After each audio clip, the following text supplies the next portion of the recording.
Transportons-nous en Angleterre. Là-bas, nous avons un activiste qui a passé déjà 4 ans de prison pour avoir fait de la propagande djihadiste. Et ce petit monsieur, eh bien, attaque en justice un pub qui a été ouvert il y a 500 ans. Et pourquoi cet activiste djihadiste, eh bien, porte plainte contre cet établissement où on boit de la bière? Eh bien, parce qu'il considère que son enseigne est une représentation raciste incitant à la violence. Alors voilà, là c'est le djihadiste. Alors, moi je te dis, le rouquin, on va te faire courir le rouquin. Franchement, hein.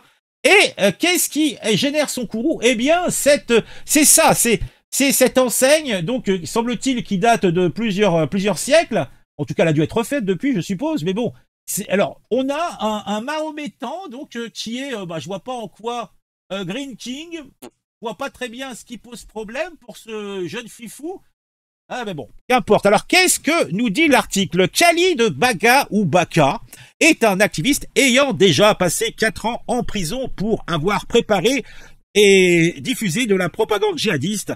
Et il attaque en justice le Saracens Head, l'auberge à la tête de sarrasins à Chesham, dans le Buckinghamshire.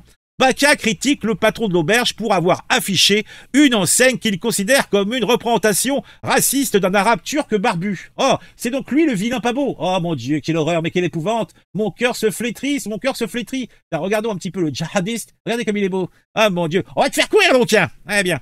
Donc, considérant que c'est une représentation raciste d'un arabe turc barbu, et insiste sur le fait que cette représentation incite à la violence. Ah bon? Bigre. Une enseigne pourtant historique, puisque l'enseigne en question, qui représente un sarrasin, se trouve dans le jardin de cette auberge cosy située dans un paisible village campagnard à l'est de Londres. Jusqu'en 2010, l'enseigne représentait un sarrasin un peu plus hostile, mais elle a été depuis modifiée. Baka demande pas moins de 1850 livres au propriétaire et annonce son intention de poursuivre plus de 30 autres pubs portant le même nom en cas de succès. Eh ben dis donc.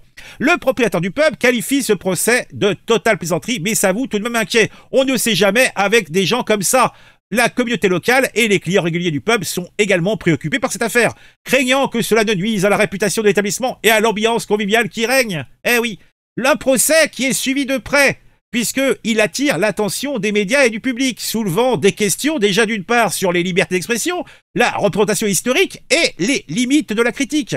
Les avocats de Baka argumentent que l'enseigne est non seulement raciste, mais aussi incitative à la violence, tandis que la défense du peuple insiste sur le caractère historique et culturel de l'enseigne. Tout cela n'est que billevesée, et moi je te dirais, il faudrait ramollir la viande de ce vil individu et le tondre. Tondez-le, mais c'est quoi cette barbe de rouquin? Non mais mon Dieu, mais quelle horreur, quelle épouvante! Ah,